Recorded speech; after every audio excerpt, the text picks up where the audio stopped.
And I'm going to go ahead and set the window up over here. There we go. All right, so for practice, what I'm going to recommend as far as props go is to have definitely a block and I would say anything that you need to sit comfortably. We're going to do a few more postures today seated than we usually do. And so if that means having support for your joints with your knees or support for your ankles, make sure you have the things you need. And if you have two blocks, I always just say one, but if you have two, grab the pair because that'll be useful.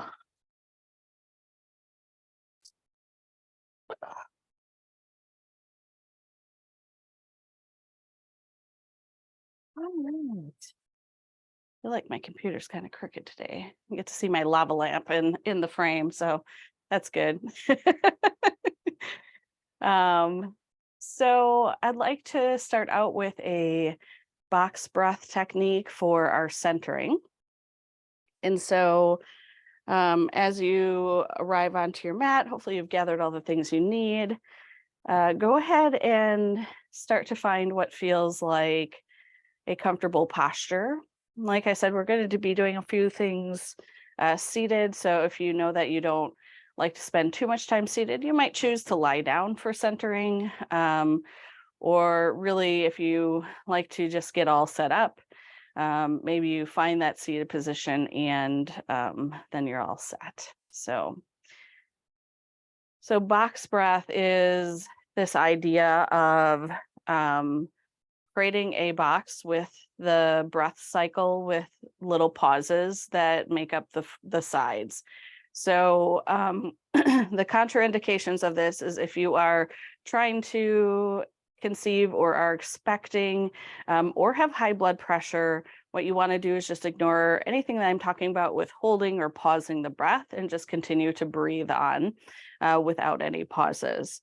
Other than that, if you feel comfortable with this, it's not that we, dunk underwater and hold until we have no capacity. We're actually trying to even out the sides of the inhale, exhale, and the holds all evenly to essentially, if you were to trace what your breath looks like, it would look like a box on a piece of paper.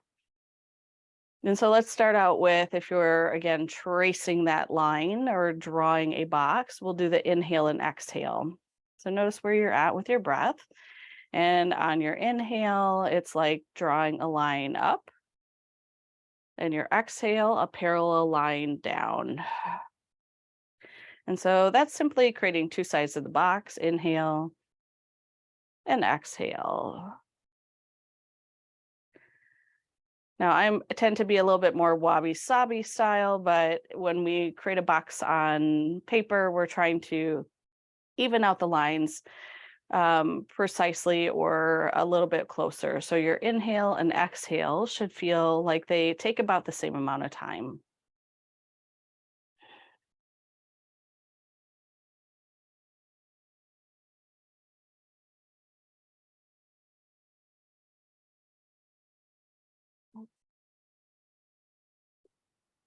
Now, I'll guide you through a few rounds of adding in that pause or breath retention. And so essentially, if we're drawing that box again, just go ahead and empty out all the air in your body. Now, on your next inhale, you're tracing that line up. You're going to pause or hold your breath and trace the line across. And then exhale, trace that line down. And we'll just do those three sides a few times. Inhale, pause, exhale. And you can do that a few more times at your own pace. What's good about exploring this practice before we even get into movement is to simply find where an appropriate amount of pause is good for you. I know sometimes if you hear the word, it happens. So I'll say that is if you're not feeling strained with the breath, sometimes a yawn can mean that your capacity might be too elongated. All right, and you just want to make your box a little smaller, if you will. Or if you're feeling stressed with the pause, but still want to explore doing a paused breath, then make a smaller box as you draw in, simply meaning you breathe in a little less time so that you can equal it out to what feels safe in your hold, and then you exhale that shorter amount of time. And then you can build a bigger box a little later.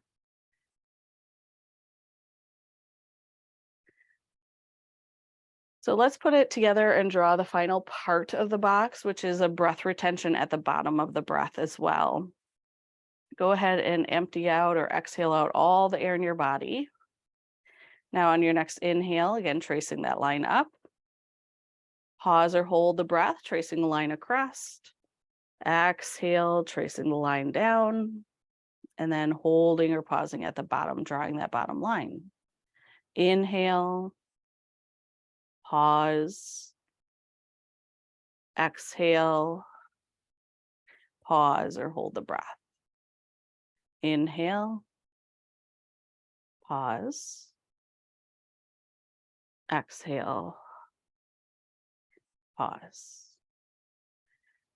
Again, explore this on your own for about 10 more breaths.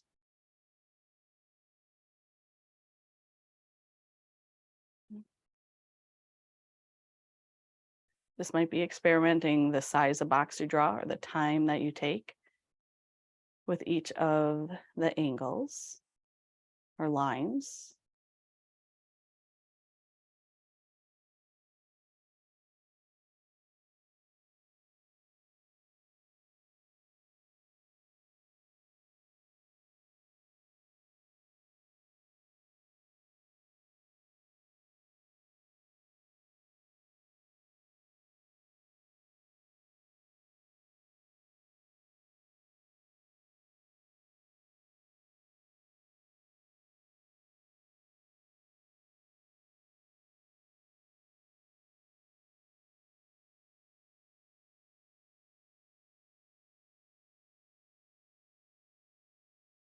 Now we'll take just another moment in centering. So go ahead and leave out the pauses, simply breathe in and out.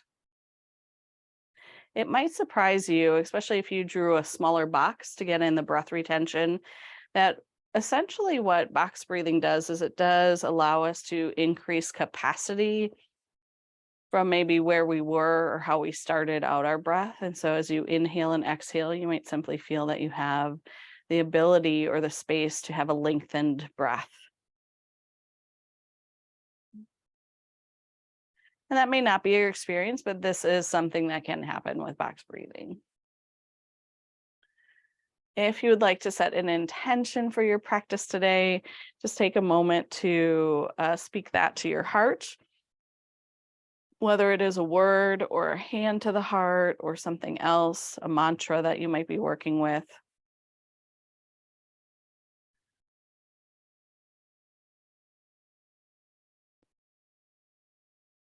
And then, as I mentioned, we're going to do some seated things to start out our practice.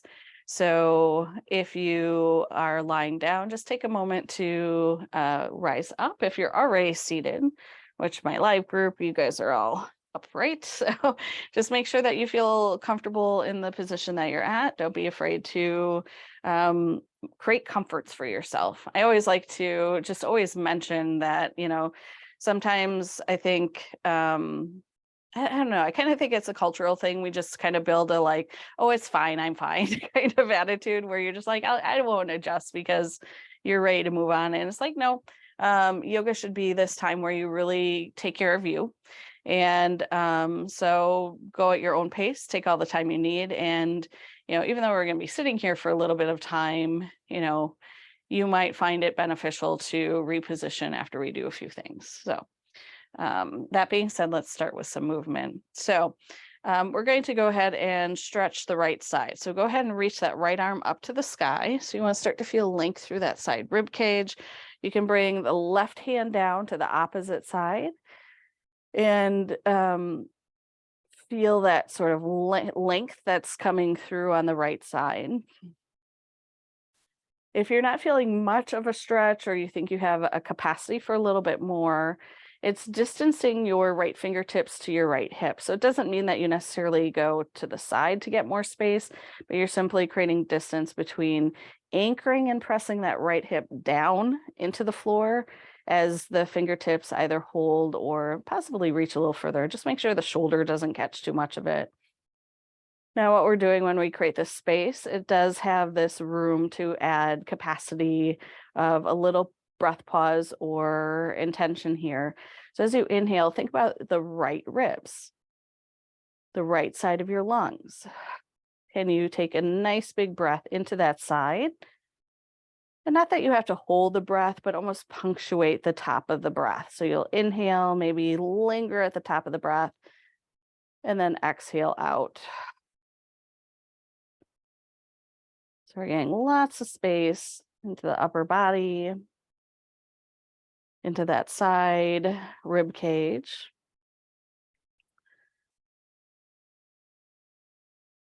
Now, as you start to come out of the posture, we're going to inhale to a T. So both arms come out wide. And then that right elbow is going to go underneath the left as we either give ourselves a hug here, or if Garudasana arms feel good, that's when we stack the forearms on top of each other.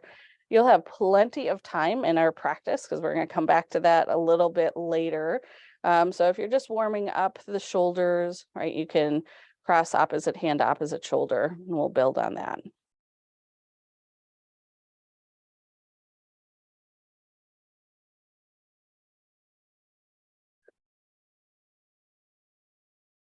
When you release this posture, you can go ahead and bring those arms out wide and then overhead. So inhale, sweep the arms up. And then hands to touch. You can exhale, bring those hands through, but now we're going to bring it forward. So if your hands come comfortably to the feet or the floor, bring them all the way down there. You could walk them away from the body if that feels good for your body, but you don't necessarily have to go very far. And then go ahead and walk both hands over to the left side. Yeah, it doesn't matter how far away or how close you are to your body, but you're forward folded and a little bit more to the left side. So where our side stretch a moment ago got into our ribs, this usually comes into that right lower back. And hopefully you're getting a good stretch here, not a pull.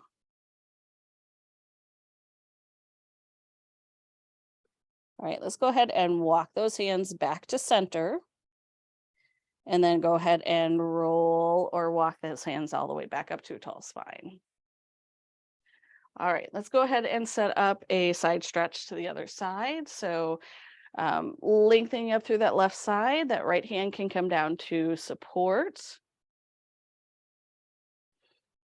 And right away, if you want to get into that access of breath and expanding the breath, you can think about the lungs. And even though we usually don't think of them in symmetrical or asymmetrical shapes, right? We're kind of in a different position than how the lungs usually set.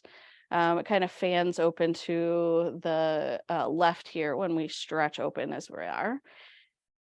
And then inside the ribs, now the ribs aren't really going to expand or fan out to the side, but you probably feel a lot of the tissues that are in between the ribs, which are our intercostal muscles. And as you breathe, that will impact the space and capacity that those intercostal muscles are working against each other and with each other. They kind of glide. That's the way that the intercostals work. So every breath in and out, they're kind of gliding against each other. And when we stretch to the side as we are, that creating this asymmetry is adding a new sort of capacity for them.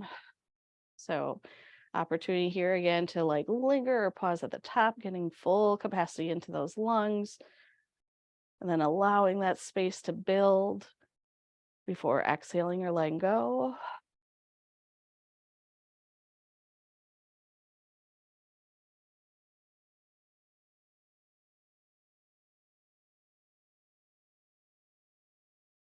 All right, take one more inhale here. Exhale. Let's come back to center. And then bringing that left elbow underneath the right. Again, you could stack the forearms. You could hug across, just anything that starts to feel like you're getting a little space in the back of the shoulders. Here, if you wanted to direct this breath somewhere, sometimes, your intuition is going to tell you where to breathe. But since we have the front of the body a little closed, it might feel like you could breathe into the back of the shoulders. And as you inhale and exhale, you get a little bit more space in between the ribs and the back of the shoulders or in the back of the body. You could even gently draw your chin down, getting a little bit more length to the neck, also enhancing that capacity of breathing into the back of the lungs.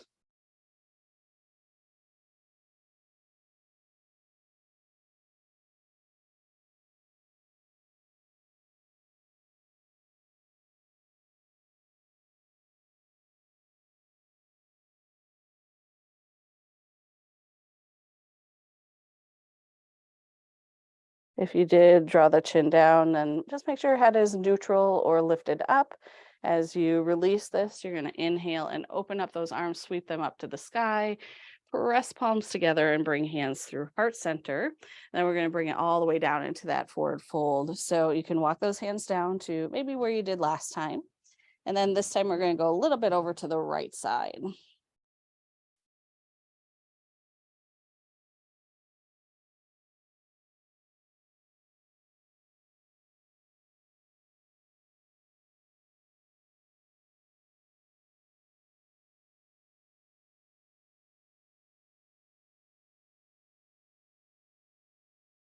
Breathing as far down the torso and maybe into that space of stretch. Again, if you are someone that has a tight labradum, this is probably something you really feel like a good stretch or more space.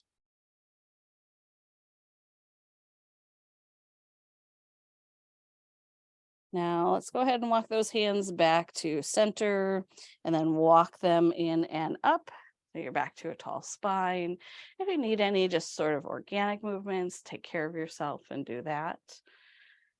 And then we are going to set up coming up to standing. So I'm going to cue through a downward facing dog in a tabletop position. But if you have a different method or way that you'd like to get up to standing, you're more than welcome to kind of follow your path there. If you're kind of following my path as far as going through downward facing dog, you can simply clear out any seated materials and add any support that you need before rising up, including if you need a little knee support in tabletop. And then preparing for downward facing dog, if you're going this way, tuck those toes under, spread the fingers wide, maybe put a little bend into your elbows so that you feel those shoulders nice and strong. And then from there, you'll go ahead and start to lift the knees up off of the mat and continue to send the hips up high and back for downward facing dog. Now you can stay in downward facing dog for a little bit. You could pedal through the feet here.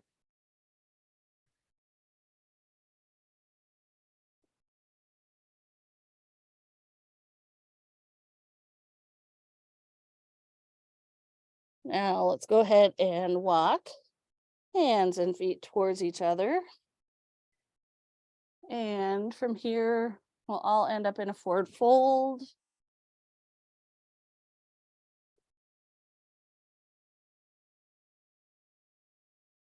From that forward fold, let's go ahead and roll all the way up to mountain pose.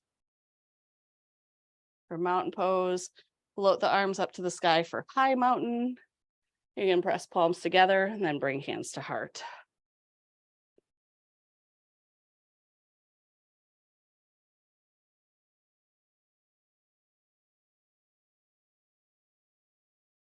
Take a moment to notice what you notice.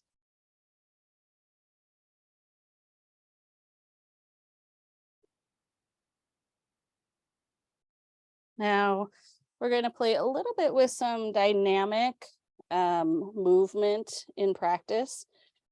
So I do recommend if you have one block or two blocks, to go ahead and sit them up in front of you near the top of your mat. And try out maybe the highest setting for now. You might lower it in a little bit. And this is building off a little bit of the work that we did a couple weeks ago, but that's okay if you weren't here. So simply for mountain pose, go ahead and shift into your right foot a little bit more than your left. So you don't want to lean all the way into that right foot, but you want to find a center in between that leg. You want to start to grip, or not grip, but hug all the muscles so that they're nice and strong from the bottom of the leg all the way up through to the belly.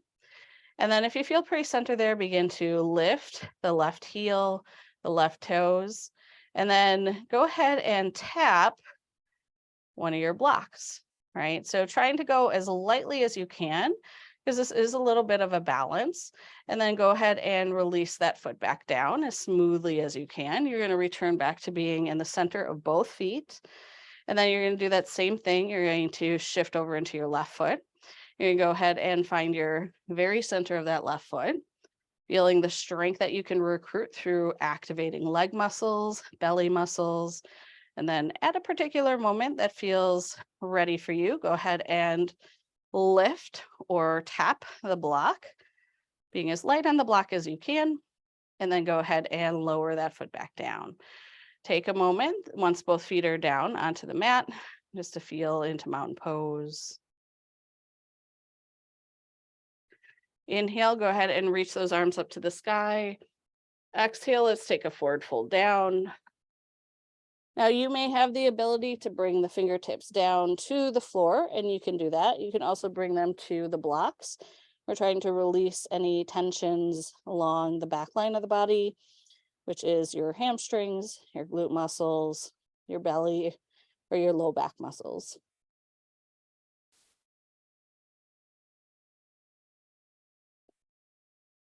From this forward fold, let's go ahead and roll back up. Mountain pose, reaching the arms up high for high mountain. Press palms together and bring hands to heart center. All right, so we're going to add on to that block tap. And if they're just really in your way, you can just imagine a block's there. That's okay. But we're going to start out going into crescent lunge. So shift over into your center of your right leg, pick up the left heel, and then go ahead and take a step back. So this is our first crescent lunge. It's kind of first activating some of the big muscles in the body.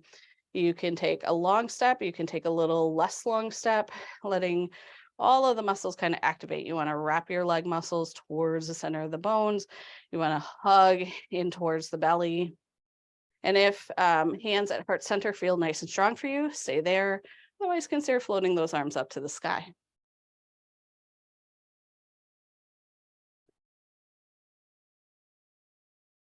All right, exhale, let's bring hands to heart center.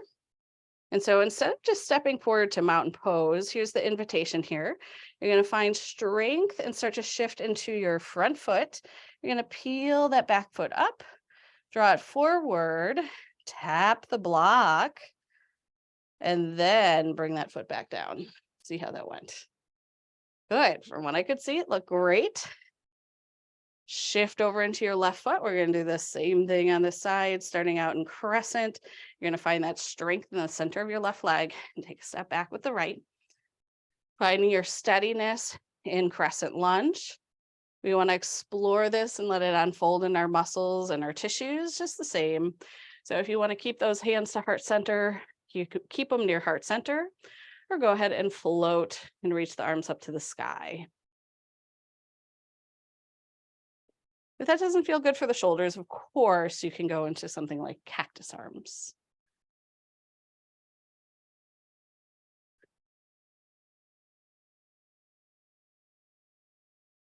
Taking one more inhale here in high crescent, exhale, let's bring those hands back down to heart center. Now, if it feels safest for you to simply step forward, do that. Otherwise, with your intention, shift into that front foot, start to draw or lift that back leg, tap the block, and then bring that foot to the floor. Once both feet are to the floor, you can step those feet a little wider and shake the hips a little side to side. Anything else you need to do just to unwind a little bit of tension after that strong engagement. Good work, everyone.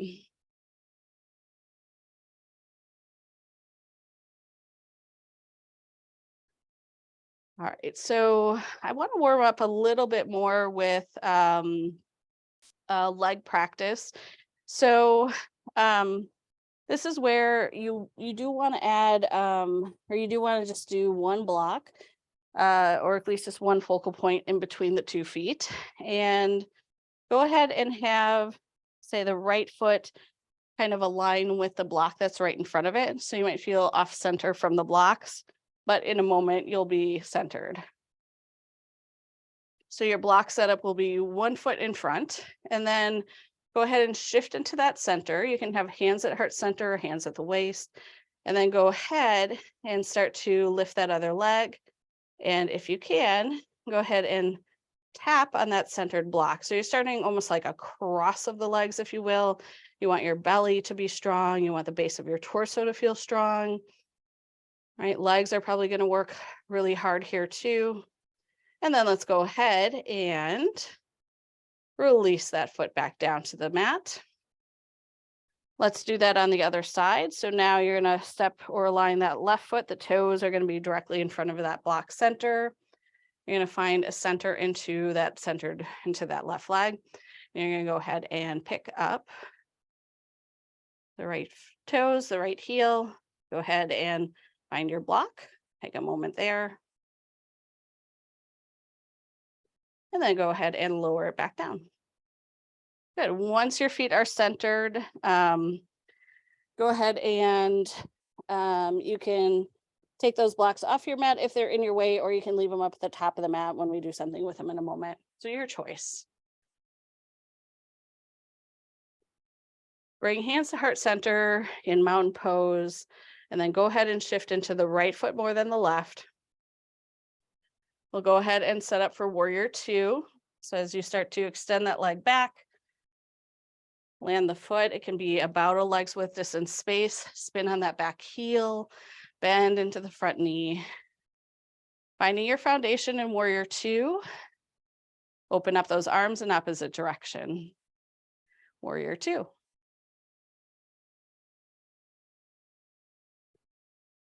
From warrior 2, let's go ahead and flip the right palm up to the sky. Reach that arm up and back for goddess warrior.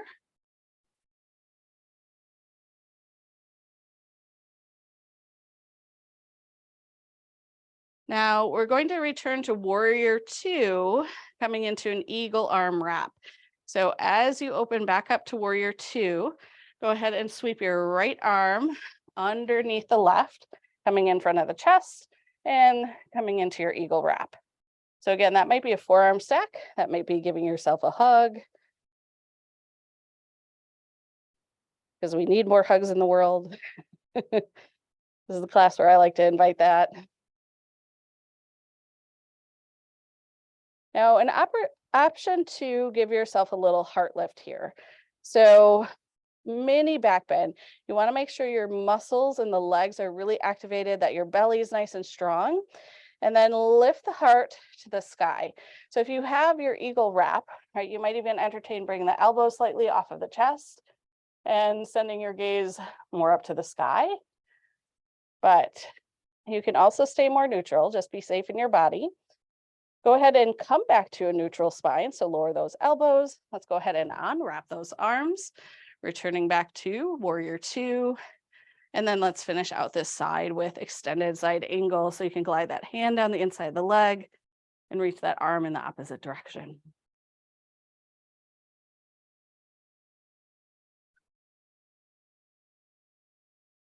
From our core, from that center, go ahead and rise back up. Warrior 2. Warrior 2, you can now bring hands to heart center, spin or pick up on that back heel, and then at your pace and time, again, starting to float or lift yourself back up to mountain pose. Inhale, let's go ahead and reach the arms up to the sky for high mountain. Exhale, forward fold. 3 breaths here.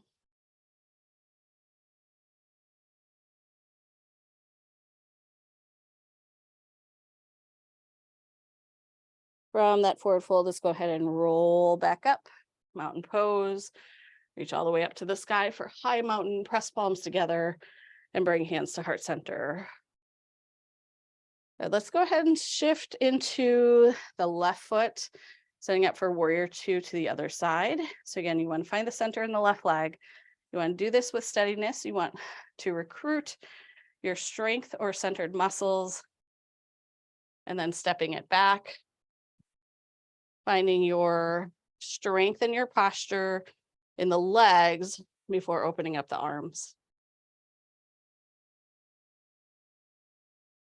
From warrior two, let's go ahead and flip the left palm up to the sky, reach it up and back for goddess warrior.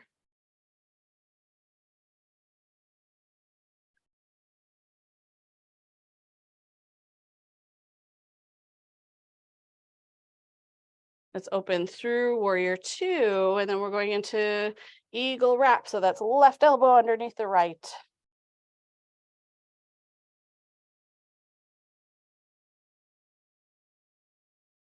Option to offer that little heart lift, right? So leg muscles, belly muscles strong to initiate this, and then lifting up from the heart. Maybe the gaze goes up towards the sky.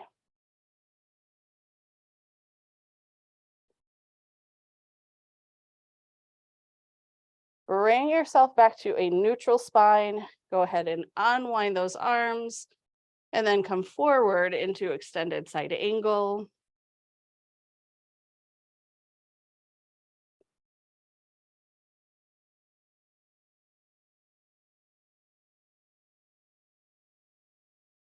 From side angle, let's go ahead and rise back up, warrior two. You can start to bring hands now to heart center. Go ahead and spin on that back heel. And again, whether it takes you 2 steps to fluidly come up to the top of the mat or 1, make your way back up to the top of the mat. Go ahead and shake out the feet if you need to. Whew, right? Take a forward fold if you need to. Grab a drink of water if you need to. This is all good things to do when we have a little break.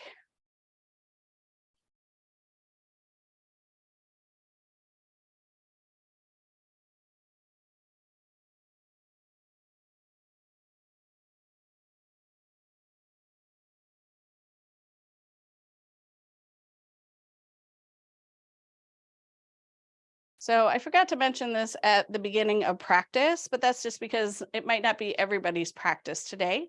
We are going to now come into eagle pose, or we've been kind of doing the prep for that. So you can do eagle pose lots of ways. You can have a support in front of you, such as a chair or an end table. You can have blocks ready, which is a good option, which if you don't have wall space, it might be a good option. But you can, of course, do it freestanding without any support. But with some of the muscular activations that I'm trying to offer you in practice, what works really well as an assist or as exploration here is using a wall space. So if you have the ability to lean your back into the wall somewhere, it is a good way to set up for practicing eagle pose. Again, remember, you don't have to use props. You don't have to use this prop. So, but we're going to go ahead and practice eagle. So with eagle pose, if you're using the wall, you have your shoulder blades and probably your seat making contact with the wall.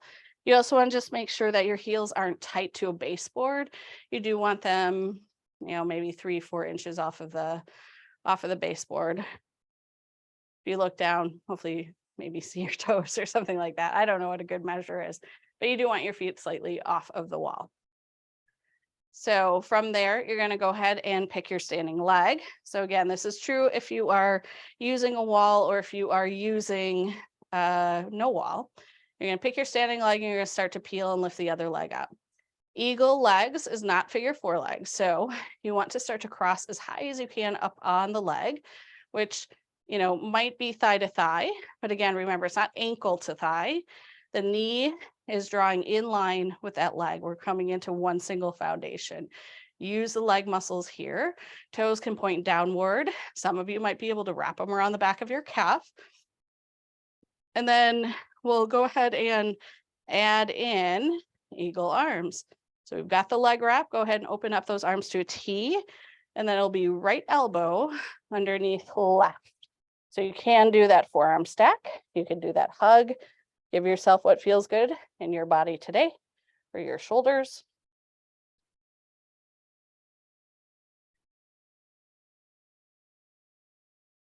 Now let's go ahead and fly our eagles. So to come out of eagle pose, you're simply going to open up those arms, take that leg out to the side, and then go ahead and land on both feet. If your standing leg needs a little release, simply shake it out. If your hips feel like they need some fluidity, step wide, do some hula hoop action or circling of those hips.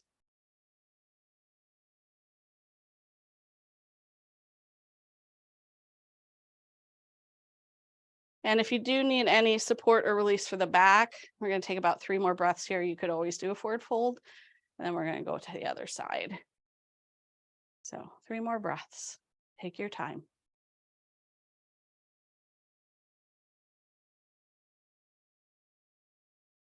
All right, so we're doing the other leg. So, if you picked a different leg to start on, just make sure you're doing eagle on the other side. So we're going to begin with that sort of left centered leg. You're going to shift and find that, or just make sure again that you're doing that opposite side. You're going to start to lift that right leg up high and start to cross it. Again, it's not a figure 4. It shouldn't feel relaxed and externally rotated. That knee should be working hard to stack just in front of the other leg. So wrap, wrap, wrap, drawing towards your midline. All the leg muscles should be feeling like they're drawing towards your center. And then if you got the legs, you're going to go ahead and open up those arms and bring left elbow underneath right. Squeeze through the muscles, activate all of the tissues nice and strong.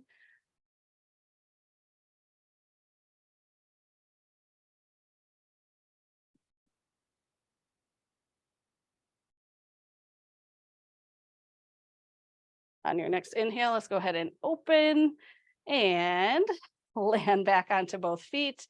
You can go ahead and shake out that leg if you need to. You can circle the hips, and of course, if you need to, release that back.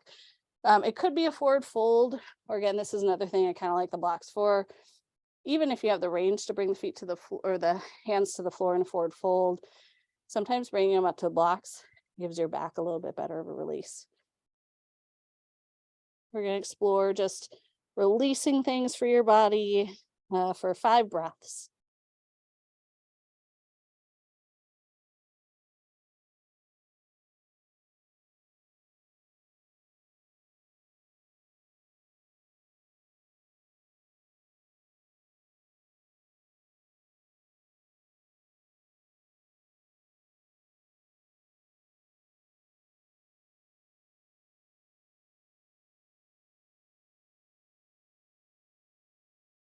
If you're in that forward fold, go ahead and roll back up to standing.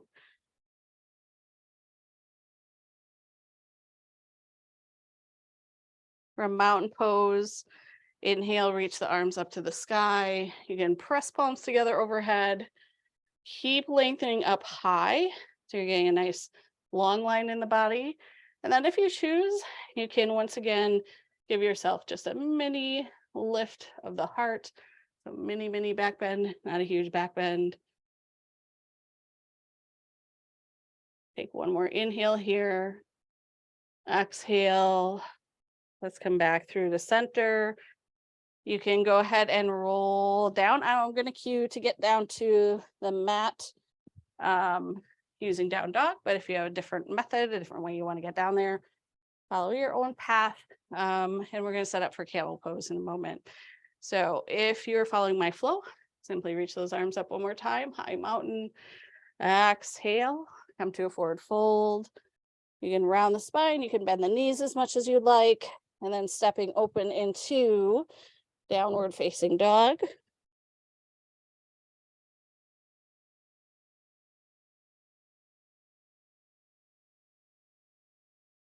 Downward facing dog. Start to lower the knees down. You can take a moment or two in child's pose.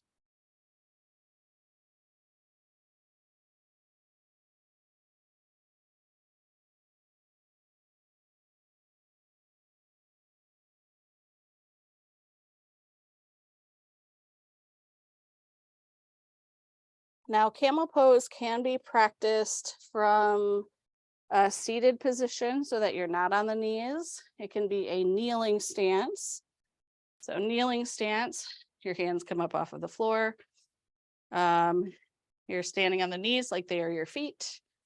And when you think of foundation, like we stand on our feet, you can stand inner hip width apart, outer hip width apart. You can explore that with the knees as well. If you tend to be a little bit more prone to back tension, what I suggest is coming about outer hip width apart distance for the knees. If that isn't a concern for you, whatever feels to your preference is best. And we've got that nice long foundation. We're going to go ahead and bring the hands to heart center. Go ahead and keep length to your spine and start to draw your heart into your hands. So we're starting out with a very small or a little bit of a lifted practice here. We're going to invite or revisit breath retention if you so choose. If this feels like enough going on in this posture, simply leave out the breath holds. But what does it feel like to inhale, pause or hold the breath, let it expand in the body, and then exhale? Do that a couple more times just here.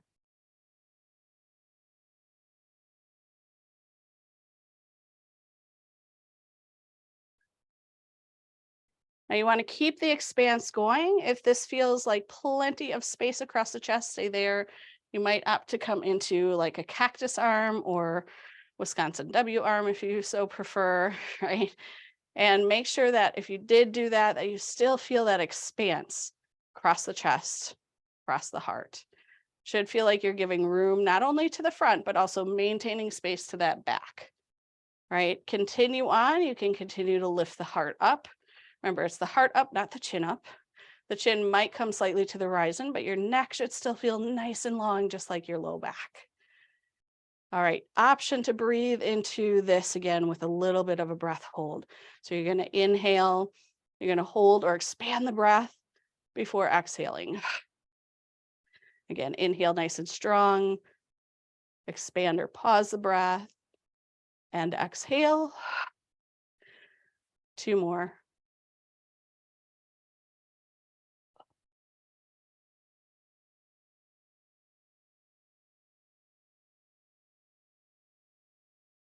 Let's take one more big breath in, the biggest inhale that you've drawn in. Expand through those tissues with a slight pause or hold.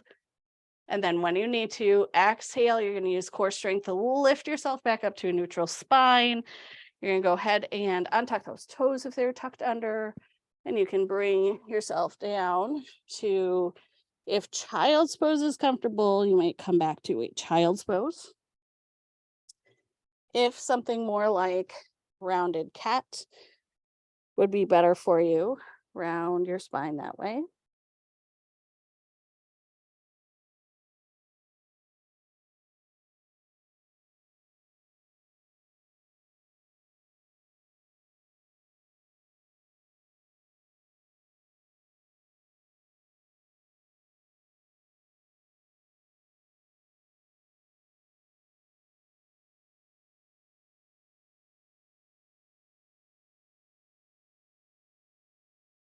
And then we're going to go ahead and come to a seated position. It's a prep for our posture. So if you do usually add support or lift underneath your hips, you can do that, but just know that we're going to be lifting off of it in just a moment. So first, just go ahead and make sure that you make your way to a seated position.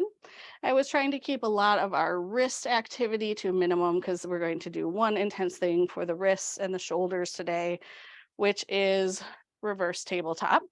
And I don't do this pose that often. I think I said this last week too. I reserve a lot of the more kind of advanced or tricky things that if you're coming to practice in June, I know that you're a dedicated yogi and that you will be safe in your body. That being said, right, we're going to push into our hands in a reverse table, and you just want to honor that it feels okay for your body. And you explore what feels good for your body as far as wrist support. So reverse table, you can do the legs long, or you can have the feet to the floor. So I'm going to demonstrate with the feet to the floor. And just like you think of tabletop when we're on hands and knees, now we're going to do reverse tabletop, which means that our belly is going to lift up, or our seat is going to lift up off of the floor. So that being said, when you bring the hands behind, some of you are going to find bringing the fingertips out towards the sides is going to feel more stable and strong for you. Some of you, it's going to be fingertips towards your seat. Everybody's a little different. Everybody's shoulders are designed a little bit different. So that's where I really want you to advocate for your own wrists and make sure you're doing something that feels sound for them. Okay, and then here's the reverse table, right? So you get those feet underneath, you take a deep breath in and use that exhale to help you lift that seat up off of the props. Don't worry, we're not going to stay here too long, just for the count of 5, 4, 3, 2, 1. Gently lower that seat back down. Start to release those hands from behind you. You can bring them forward and round forward. Breathe into your back. Shake out the wrist, roll the wrist if you need to.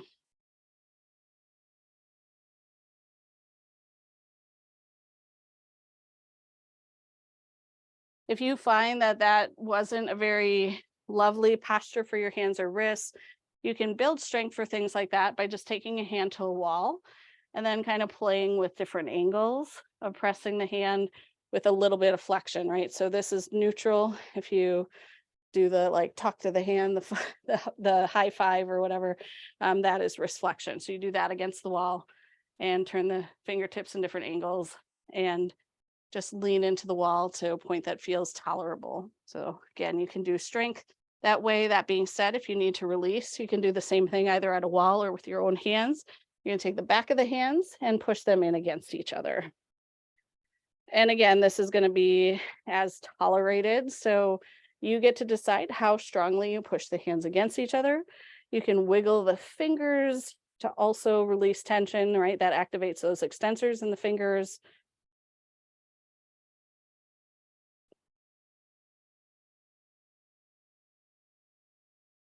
And then you can slowly release that, shake out the wrists.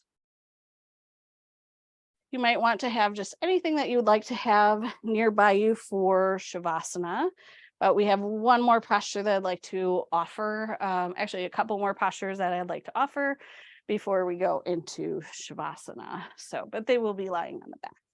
So a couple things that you might want is something to rest underneath your head and neck. You don't have to have that. Sometimes it's nice.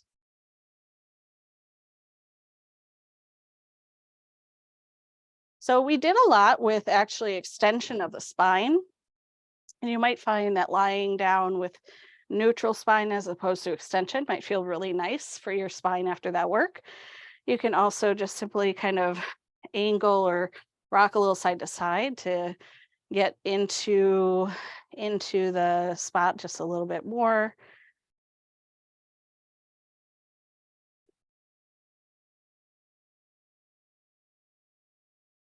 All right, so I'd like to offer first a spinal twist to kind of neutralize the spine. How you can do this on the side is you could, for example, extend your right leg and then float or tabletop your left knee and bring it across. So sometimes it feels good to bring that right hand to the left knee and you're in a spinal twist. Not everybody's going to find this comfortable. I personally don't love that one. So I like to do maybe, I don't know if it's more classic, but it's simplified, is float the knees into tabletop and then drop those knees over to the side. So that feels a little bit nicer for my body. But I always like to give a couple of variations because I'm going to offer something in practice sometime. You're going to be like, that was the best thing for my body ever. Because we're all like woven so differently with our muscular structure. And so Some of you are going to love that sort of different variation of the spinal twist. All right, let's go ahead and bring ourselves back to center. And again, if you're doing that other version, you're going to go ahead and extend that left leg and then draw right over to the side. Or if you like the other way, it's float both knees and drop them both to the side. Coming into a reclined spinal twist.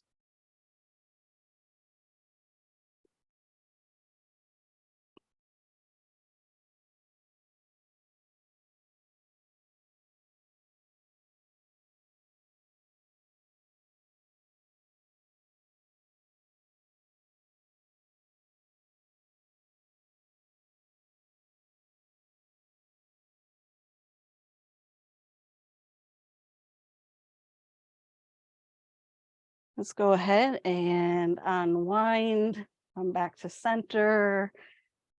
It might feel good to lengthen out through your body and take a big stretch. It might feel good to hug your knees in towards your body. And then heading into final Shavasana. If you would like any type of comforts for your Shavasana, invite them on. If you have a cushion or a rolled blanket, it might feel nice underneath the knees or the legs. You might find that you want a little support underneath the spine. There's so many options. Some of you may enjoy legs up a wall or lying on your side or your back or your belly, excuse me. But once you get to a place where you've picked, it's okay if you get there and it's not exactly what you're hoping it would be as far as restfulness and comfort. Just simply adjust again, move a little bit more until you work into a space that feels at ease in your body, allows your muscles and bones to relax. Final Shavasana.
Know that you can stay at rest and be in Shavasana for as long as you'd like. There is no rush.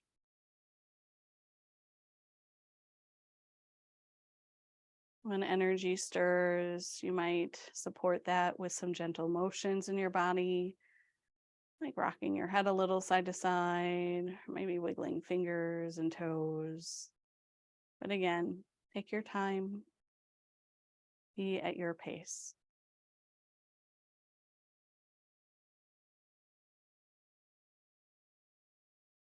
At some point, it might feel good to add more movements, working up through the places that bend in our body, right? Rotating through wrists and ankles, or bending elbows and knees. Really let this be organic and unique to your own practice and way. You might even simply stretch out through the limbs as if waking up from a nap.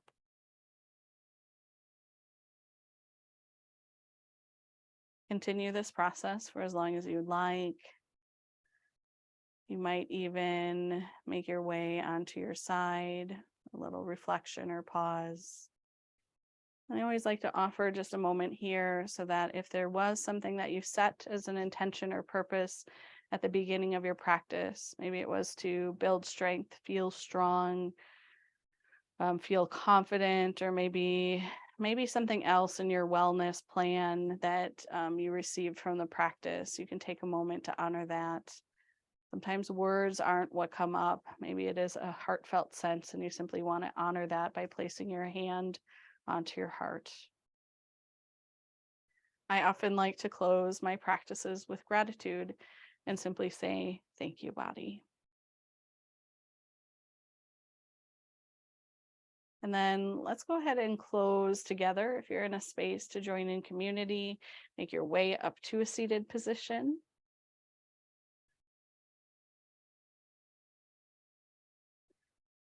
You can bring hands to heart center for Anjali Mudra.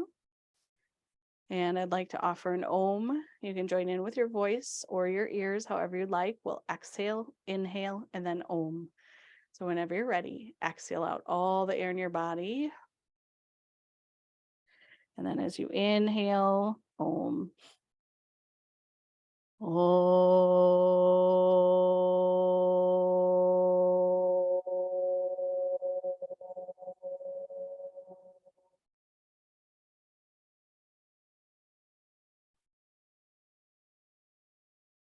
Light and the joy within me honors and sees that light and that joy within you. Thank you so much for bringing your energy and you into the space today. Namaste.